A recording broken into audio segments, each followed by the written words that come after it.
America's #1 national television program on Asia. Hello, I'm Yue-Sai Kan. Welcome to Looking East. Tonight we have the honor of giving you a personal glimpse of the nun who won the Nobel Peace Prize for her work among the poor and unfortunate, Mother Teresa. Then you will have a front row seat for the extraordinary message Pope John Paul II sent to the Chinese people when we taped his weekly audience for our program in China, One World. And then spirit houses, symbols of a religious custom unique to Thailand. I'll be back in a moment.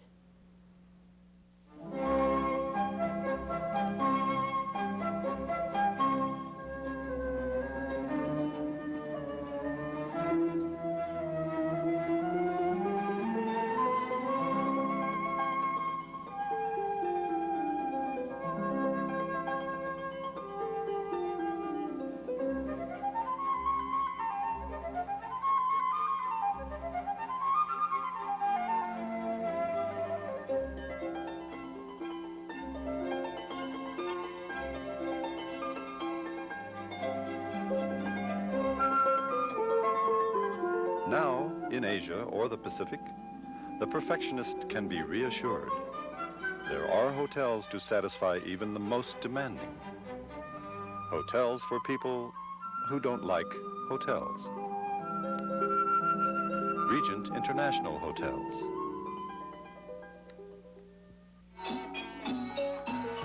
Welcome to Thailand, the most exotic country in Asia.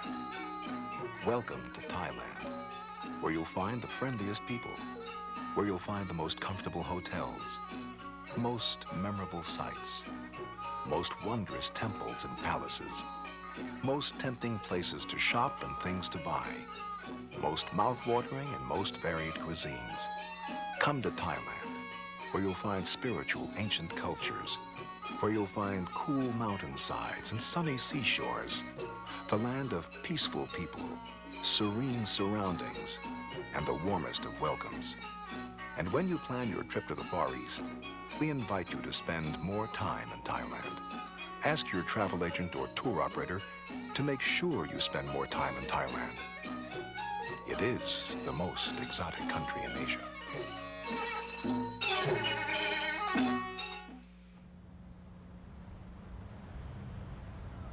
As Mother Teresa tells the story, this courtyard was once a chicken coop. After it was converted to house her nuns, a local priest observed that now another kind of chicken was living there. So he says, now I have different chickens now. Mother Teresa's sense of humor comes as something of a surprise, and yet it shouldn't. It is as much a part of her as her fearlessness, her charisma, her power. Now these are the poorest people in Rome. These are the street people that have nowhere to go, no one. So we take them in and put them. But there are all kinds of people.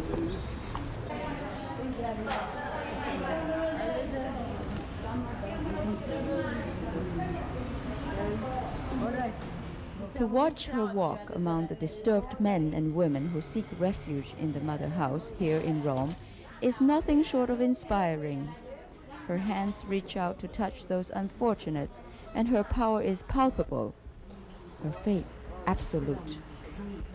Very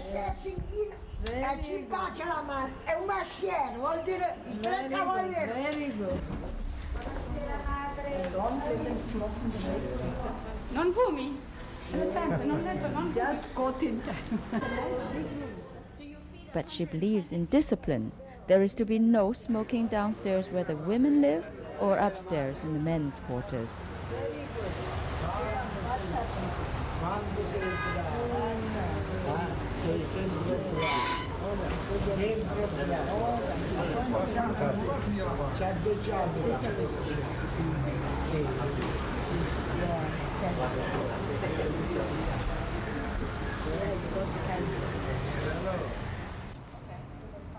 Mother Teresa is now 75 years old, an age when most of us have long since retired.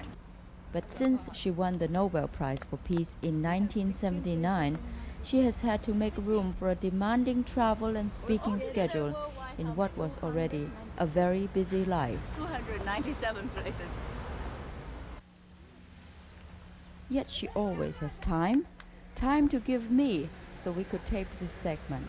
Time for all the people she cares for, and in whatever city she happens to be and whatever her purpose, she makes certain that she spends her time with the sisters of her order.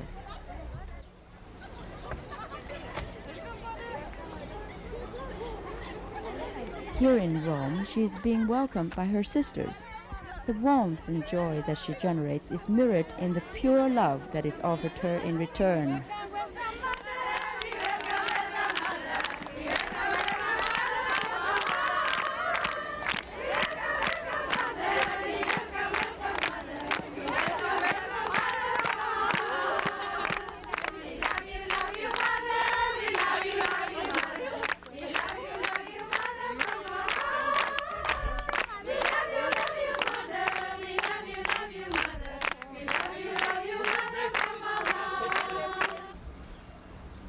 If her schedule seems difficult for a woman of her age, imagine what it meant at age 17 to go to India as a novice.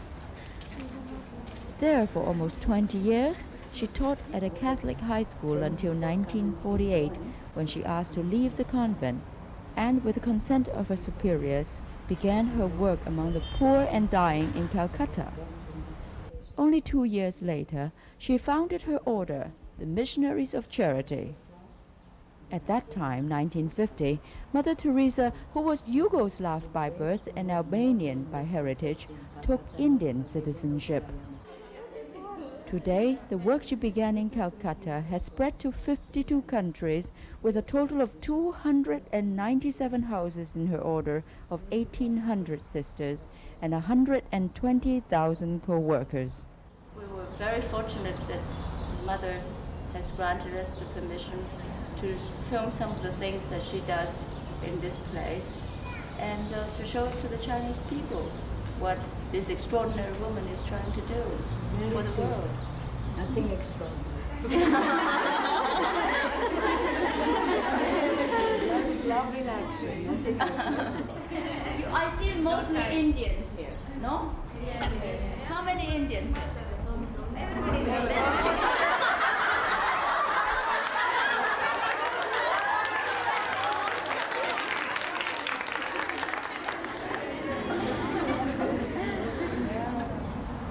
But it make no difference. I think it's terribly interesting that you go into a very poor country like India, take the people, bring them here, and help the poorest in Italy. Yes. And give the rich people an opportunity to share the joy of loving. Now you have 297 places around like the this, world. Like this, yes. Yeah. The houses. Like And the wonderful sisters of your order will be sent to all these 297. Yes. It could be anywhere in the world. We have just opened 27 new places. Mother, that's wonderful. One is in Taipei.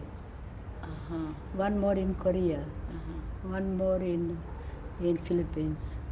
Now your homes are all different kinds of homes. Home for the sick and dying, destitute, for mental, for crippled, for drug addicts, for alcoholics, for unwed mothers, for all kinds of things. The code of conduct that guides her order is a demanding one. It requires every nun to welcome her service to the poor. Yet once this work begins, these selfless sisters radiate the very joy and happiness that they bring to those they care for.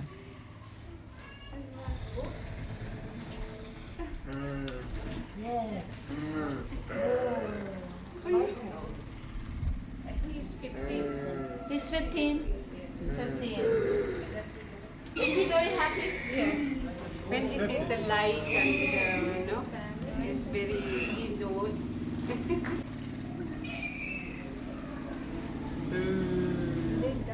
I asked Mother where she gets her energy. What Tell what she said. answer? The Eucharist. That's the bread of life is there to give us life. Tell me about your impressions of China. The people were extremely nice and kind to me. Naturally, I miss that connection, you know. It's missing connection with the church. I mean, I think they're trying to help the people, but I still said that I would like to bring the sisters there to give the people tender love and care. Ask them who would like to go to China.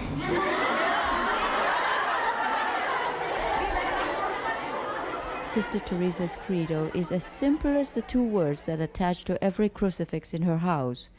To her, I thirst means the need of Jesus on the cross for love and for solace.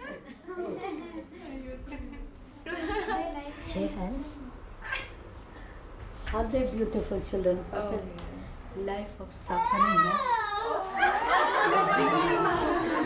Making noise, huh? Making noise. Go.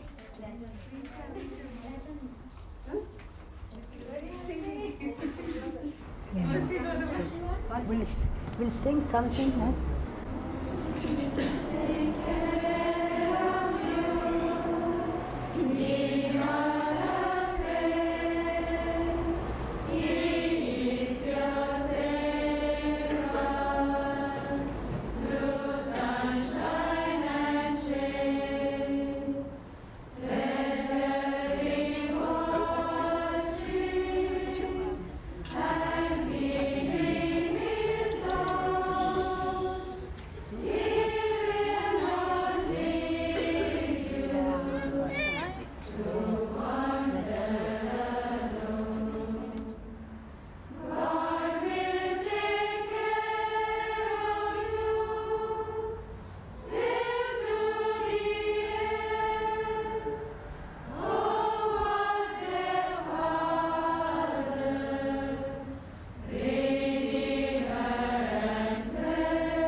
Number one.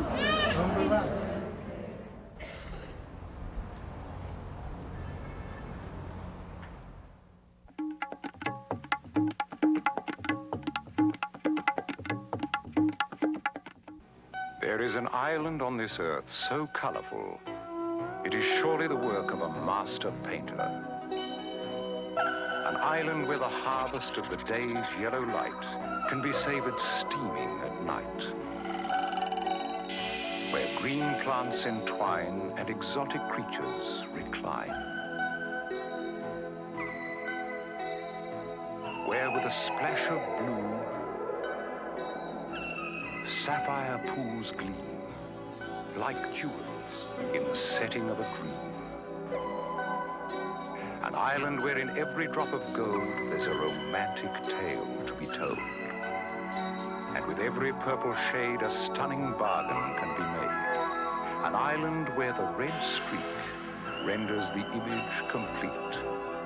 Singapore, the most surprising tropical island on earth.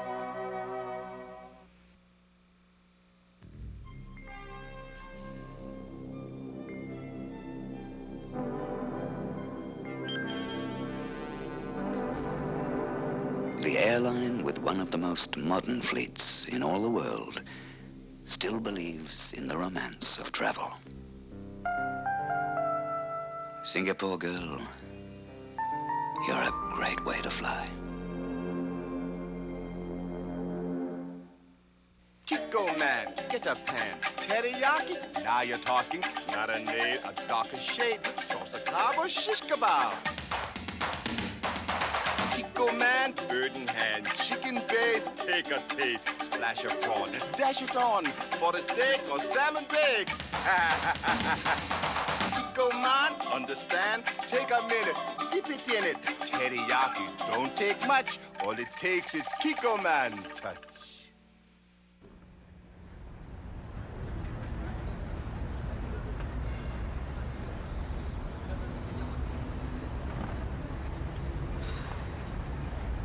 For almost 30 years, the Vatican has had no formal relations with the People's Republic of China, nor with the 3 million Catholics who lived there prior to the revolution.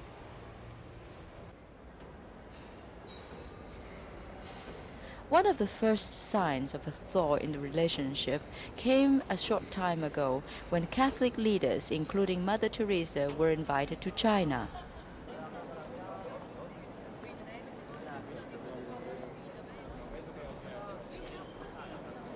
More recently, the door seemed to open another crack when Father Ignatius Kung, the former Bishop of Shanghai, was released from jail after almost 3 decades behind bars.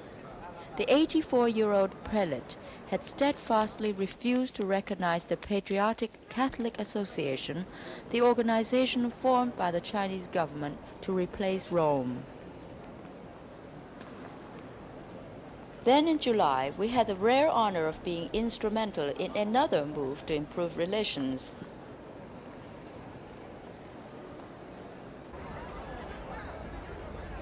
Pope John Paul II, always ready to say something positive about the Chinese people, was aware of our presence at one of his general audiences. We were there to tape a segment for the weekly program we are producing for CCTV, China's only national network. The Pope took that opportunity to send a special message to the Chinese nation.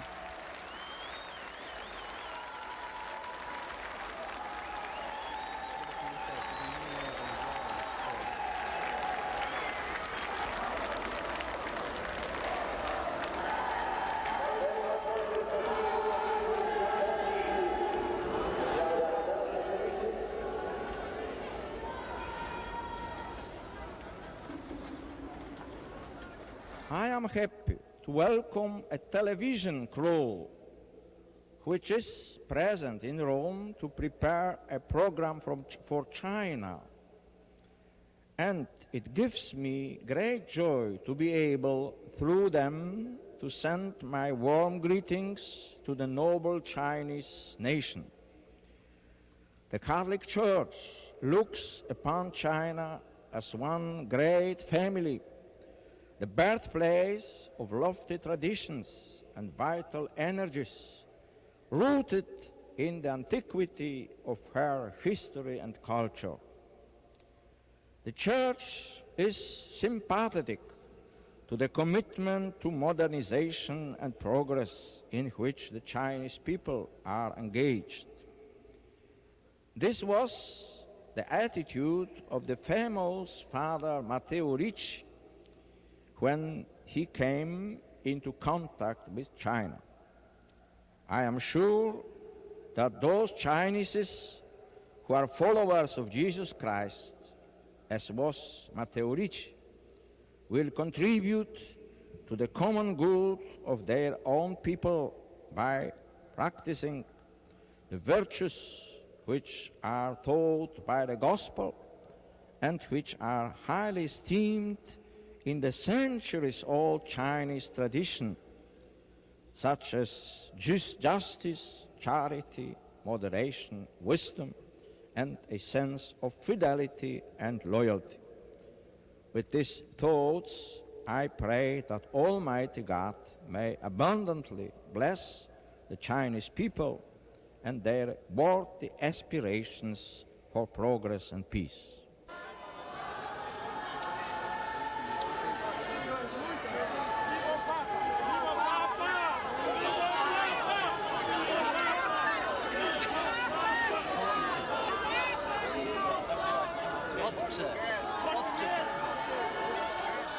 Chinese officials acknowledged the Pope's statement, although they still formally object to the Vatican's recognition of Taiwan instead of the People's Republic of China. Nonetheless, the Pope's message of friendship and understanding in a world anxious for any sign of peace does hold promise, and we were very pleased and proud to play a part at this historic moment.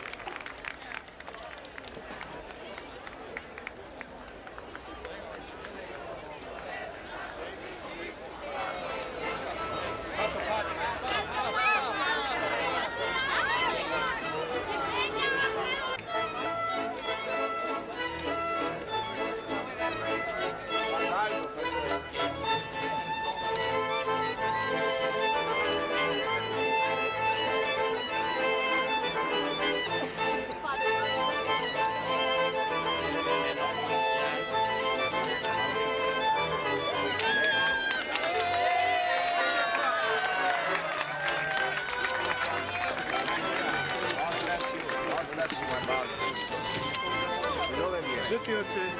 To je direktorka programu čínskej televízie. Thank you very much. Well, God bless you. All the Chinese nations, all the participants.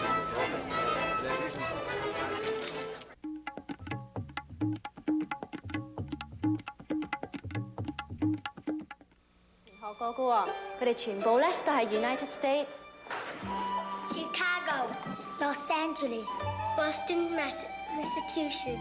United Airlines can take you to the Far East from more U.S. cities than any other airline. New York. United Airlines to Tokyo and to Hong Kong.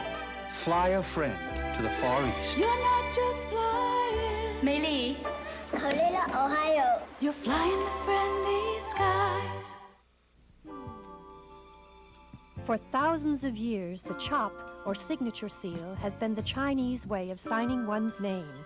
It uniquely demonstrates the Oriental love for the written language as a vehicle for artistic expression. Now, for the first time, you may have your name translated into Chinese and finely engraved by well-known engraver San San, whose work has appeared in the New York Times, Washington Post, and Esquire magazine. Engraved on stone from a remote province of China, your seal is encased in a handsome, custom-made, polished buffalo horn box with a sliding lid.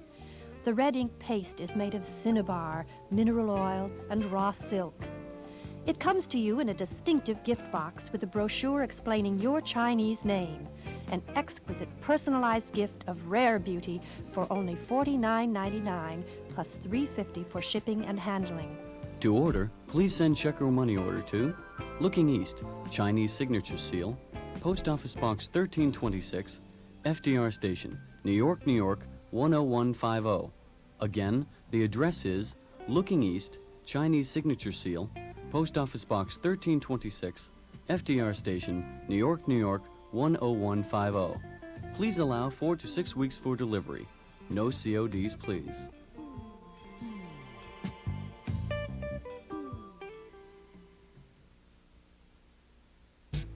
This is a spirit house.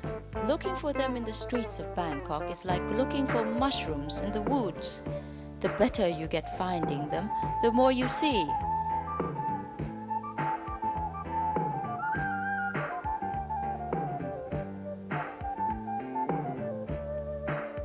As you spot them on rooftops, in courtyards, in parking lots, it seems that they are put up in any old way. Nothing could be farther from the truth.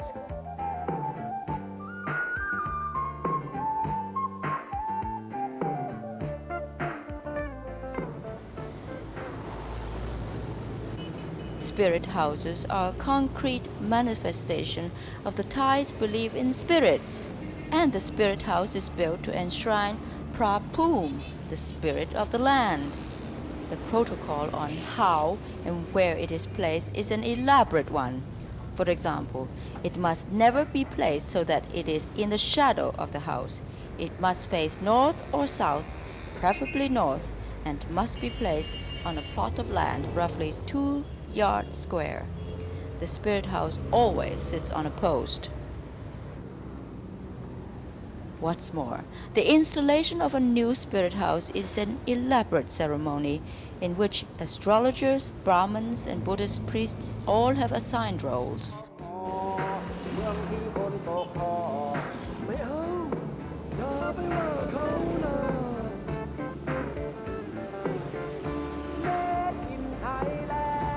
Why is all this necessary, and what is the meaning of spirit houses? It doesn't take long before even the uninitiated Westerner understands that Pra Poom is a very mischievous spirit, and if not appeased, can cause a lot of trouble. Just consider the story of the Erawan Hotel. While it was under construction, it was plagued by all sorts of accidents, both in injury to workers and destruction of property. Finally, a Brahmin consultant was called in, and he discovered that when trees were cut to clear the site, Pra Poom and other spirits had lost their homes. As a result, the officials had to construct a new home for the spirits, one that was dedicated to them, with the statue of Brahma in the center and elaborate enough to appease their anger. Since the erection of the now very famous Erawan shrine, there have been no more accidents. So you see, it doesn't take much coaching to understand that it is easier to please the spirits by bringing food, drink, and flowers, and by offering a prayer while burning incense. And when your luck changes and you begin to prosper, please do not forget to thank the spirits and build them a more elaborate home.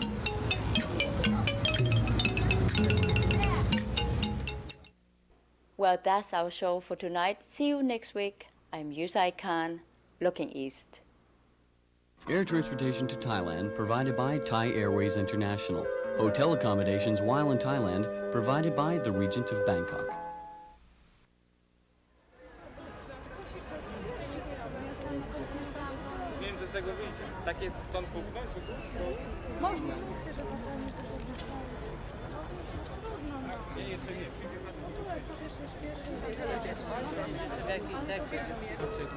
Panie ksiądz,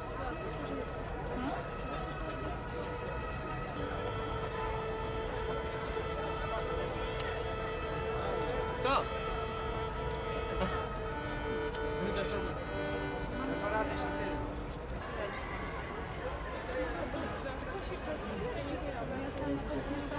Nie wiem, co z tego wyjdzie. Takie stąd puknąć? Można. Nie, jeszcze nie. Jeszcze w jakiej sekcji? Panie ksiądz.